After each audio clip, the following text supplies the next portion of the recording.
Hi అండి. అందరికీ నమస్కారం. Welcome to my channel. ఈ వీడియోలో ప్రభుత్వ పెన్షనర్లకు 20 ఏళ్ల కల నిజమైంది. సుప్రీంకోర్టు కీలక తీర్పు. సంబరాల్లో పెన్షనర్లు అంటే అప్డేట్ రావడం జరిగింది. దీనికి సంబంధించిన పూర్తి వివరాలు ఈ వీడియోలో తెలుసుకుందాము. వీడియో అయితే ఎక్కడే కానీ స్కిప్ చేయకుండా ఎండ్ వరకు చూస్తే అప్పుడే ఇన్ఫర్మేషన్ పూర్తిగా అర్థమవుతుంది. అలాగే వీడియో చూస్తున్న ప్రతి ఒక్కరు లైక్ చేయండి ఫ్రెండ్స్. ఈ వీడియోని తోటి ఉద్యోగ పెన్షనర్ మిత్రులతో అయితే షేర్ చేయండి. కొత్తగా మన ఛానల్ చూస్తున్న వారైతే సబ్స్క్రైబ్ చేసుకోండి. సబ్స్క్రైబ్ చేసుకోవడం వల్ల నేను చేసే ప్రతి ఒక్క వీడియో మీ వరకు రీచ్ అవుతుంది. ఇక ఆలస్యం చేయకుండా వివరాల్లోకి అయితే వెళ్ళిపోదాము. సో ఫ్రెండ్స్, ఇక విషయానికి వచ్చినట్టయితే దేశవ్యాప్తంగా ఉన్న లక్షలాది మంది ఈపీఎస్ 95 పెన్షనర్స్ తమ న్యాయమైన హక్కుల కోసం ఎన్నో ఏళ్లగా అల్లుపెరగని పోరాటం చేస్తూ ఉన్నారండి. ముఖ్యంగా వారు డిమాండ్ చేస్తున్న కనీస పెన్షన్ పెంపు అంశంపై ఎట్టకేలకు కేంద్ర ప్రభుత్వం మరియు సంబంధిత వర్గాల నుండి ఒక స్పష్టమైన సానుకూలత అయితే వచ్చింది. మరి గత 20 సంవత్సరాలుగా అంటే దాదాపు 2 దశాబ్దాలుగా పెన్షనర్లు ఎదుర్కొంటున్న సుదీర్ఘ నిరీక్షణకు ఇప్పుడు తెరబడబోతోంది. మరి కనీస పెన్షన్ మొత్తం ప్రస్తుతం ఉన్న అతి తక్కువ స్థాయి నుంచి అంటే రూ. 1000 నుంచి రూ. 7,500 పెంచాలన్న ప్రతిపాదనకు ఇప్పుడు అన్ని వర్గాల నుండి భారీ మద్దతు లభించింది. దీనివల్ల వృద్ధాప్యంలో ఉన్న రిటైర్డ్ ఉద్యోగులకు ఆర్థికంగా ఒక పెద్ద భరోసా లభించినట్టు అవుతుంది.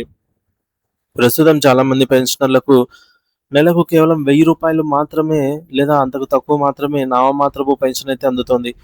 ప్రస్తుత కాలంలో పెరిగినటువంటి నిత్యావసర ధరల దృష్ట్యా చూసుకున్నట్లయితే ఈ తక్కువ మొత్తంలో జీవనం కొనసాగించడం అనేది వస్తున్నటువంటి తక్కువ మొత్తంతో జీవనం కొనసాగించడం అనేది అత్యంత కష్టతరంగా మరియు అవమానకరంగా ఒకానొక స్టేజ్‌లో మారిపోయింది. మరి ఇటువంటి క్లిష్టతరమైన దేశ అత్యున్నత న్యాయస్థానం ఈ యొక్క క్లిష్టమైన పరిస్థితిని స్వయంగా గమనించి సుప్రీంకోర్టు స్వయంగా జోక్యం చేసుకొని రిటైర్డ్ ఉద్యోగుల పక్షాన నిలబడి వారికి మద్దతుగా మాట్లాడటం అనేది ఒక అద్భుతమైన మరియు పెద్ద శుభవార్తగా మనం చెప్పుకోవచ్చు.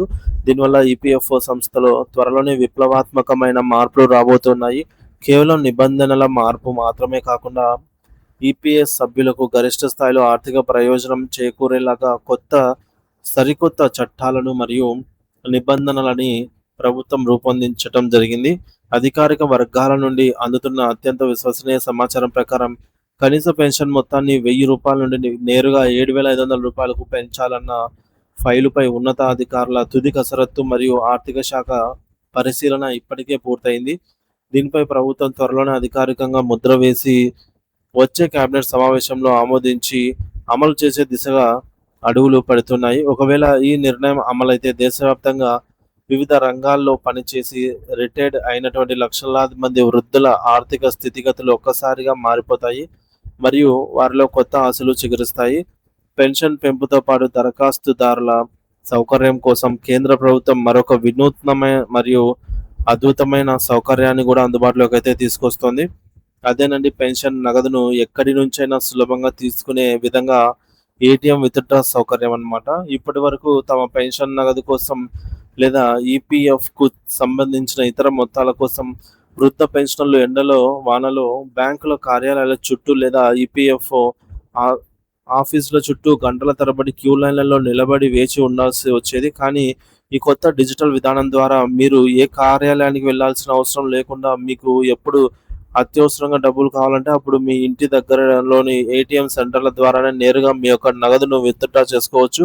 దీనివల్ల వయసు మళ్ళిన వారికి శారీరక శ్రమ తగ్గడమే కాకుండా సమయం కూడా ఎంతో ఆదా అవుతుంది. ఈపీఎఫ్ఓ సంస్థ ఇప్పటికే ఈ సరికొత్త టెక్నాలజీపై మరియు సాఫ్ట్‌వేర్ అప్డేషన్‌పై కూడా అతివేగంగా పనిచేస్తోంది. మరి ఏటీఎం సౌకర్యం పూర్తి స్థాయిలో అందుబాటులోకి వస్తే సభ్యులు తమ కష్టార్జితమైనటువంటి డబ్బును అత్యంత వేగంగా, పారదర్శకంగా మరియు ఎవరి ప్రమేయం లేకుండా పొందే గొప్ప అవకాశం ఉంటుంది.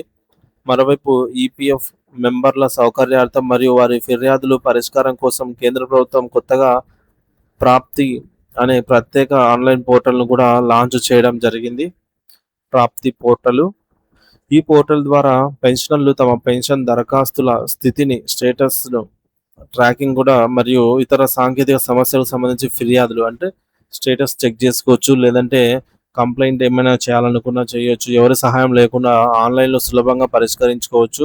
సాధారణంగా ఉద్యోగులు పదవీ విరమణ చేసిన తర్వాత వారికి రావాల్సిన ప్రయోజనాలు సకాలంలో అందటం లేదన్న ఫిర్యాదులపై సుప్రీం కోర్టు గతంలోనే తీవ్రంగా స్పందించింది. సమాజానికి సేవ చేసి రిటైర్ అయిన వృద్ధుల పట్ల అధికారులు సానుభూతితో మరియు మానవత్వంతో వ్యవహరించాలని, వారికి రావాల్సిన పెన్షన్ ప్రయోజనాలను, ఇతర బకాయిలను ఎటువంటి కుంటి సాకులు చెప్పకుండా, ఎటువంటి జాప్యం చేయకుండా తక్షణమే చెల్లించాలని రాష్ట్ర మరియు కేంద్ర ప్రభుత్వాలకు సుప్రీంకోర్టు అత్యంత గట్టి హెచ్చరికలే జారీ చేసింది. పెన్షన్ అనేది ప్రభుత్వ రిటైర్డ్ ఉద్యోగికి ప్రభుత్వం ఇచ్చే దానం లేదా భిక్ష కాదని, అది ఉద్యోగి తన సర్వీస్ కాలంలో దాచుకున్న సొమ్ము మరియు అది అతని ప్రాథమిక హక్కు అని కోర్టు పేర్కొనడం పెన్షనర్లందరికీ ఒక పెద్ద విజయం అనే చెప్పాలి. సుప్రీంకోర్టు ఇచ్చిన ఈ సంచలన తీర్పు మరియు ప్రభుత్వ సానుకూల నిర్ణయంతో గతంలో సాంకేతిక కారణాల వల్ల ఆగిపోయిన పాత బకాయిలు మరియు పెరగబోయే పెన్షన్ మొత్తం రెండూ కలిపి ఒకేసారి పెన్షనర్ల ఖాతాల్లో జమ అయ్యే అవకాశం ఎక్కువగా ఉంది. మరి ముఖ్యంగా ఈ యొక్క తీర్పు రాబోయే రోజుల్లో వృద్ధులకు సంబంధించి ఎటువంటి ఆర్థిక ఇబ్బందులు కలగకుండా వారి వైద్య ఖర్చులకు మరియు జీవనోపాధికి భరోసా ఇస్తుందని ఆర్థిక నిపుణులు కూడా బలంగా అభిప్రాయపడుతూ ఉన్నారు.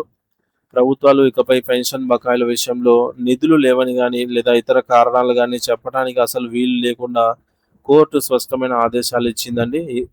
కాబట్టి ఇక్కడ నుంచి పెన్షనర్లకు ఎటువంటి ఆలస్యం లేకుండా వారికి రావాల్సిన ప్రతి పైసా సకాలంలో వారి బ్యాంకు ఖాతాలోకి నేరుగా జమ అవుతాయి. ఇది నిజంగా పెన్షనర్ల ఆత్మగౌరవ పోరాటంలో ఒక గొప్ప మలుపుగా అయితే చెప్పవచ్చు.